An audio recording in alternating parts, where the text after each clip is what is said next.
Бүгінгі шағын көрме белгілі қылғалам шебері Нұрбек Таңсықбаевтың 90 жылдығына арналып отыр. Суретші көкжиекке барып түйісетін жасыл алқаптарды, суы тұп-тұнық өзендер мен көлдерді, мәңгі қар, мұз құрсанған таушыңдар мен ғажайып қала көріністерін бейнелеуден еш қашан жалыққан емес. Ол туған жердің көркін жан тәнімен сезіне отырып, табиғаттың өзіндік сиқырын асқан сезімталдықпен кескіндейді. Мына табиғат көрінісін өзінің сондай бір ақындық сезіммен жазған, және мына қала көріністерінде де өзінің бір сондай бір тамаша көріністерді тауып, соны нәзік бояулармен, бай колоритпен жаза білген өте талантты суретші. Бұл Нұрбек Таңсықбаевтың да біздің бейнелеу өнеріне, біздің қазақ бейнелеу өнеріне қосқан үлесі зор. Суретші қазақтың жазира даласын, иірімдене аққан күмісте өзендері мен көк шалғынды алқаптарын, алып тау қыраттарын шабыттана жырлайды.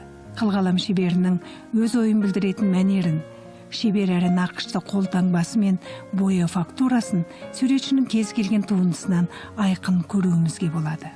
Бұл суретші өзі өмірден өткенмен оның туындысы өлмейді, одан өмір бақи кейінгі ұрпақтар үйренеді, халық ләззат алады, көркем дүниенің, көркі бейнелеу өнерінің әсіресе мына реалистік жанрда жазылған табиғат және қала көріністерін тамаша бере алған шығармалардың ең үздік үлгісі деп айтуға болады.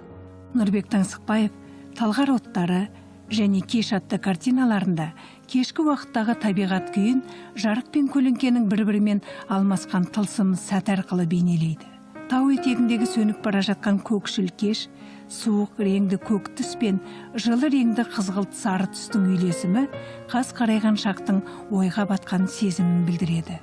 Нұрбек Таңсықбаев қыстың салқын лебі, көктемгі сәттің ғажайып сұлулығы, өріктің көктемде қалай гүлдеп, ағаш бұталарының қалай қызғылт тартатыны мен жазғы кештердегі айдың сұлу көрінісі арқылы жан дүниеңді қайталанбас сезімге бөлейді.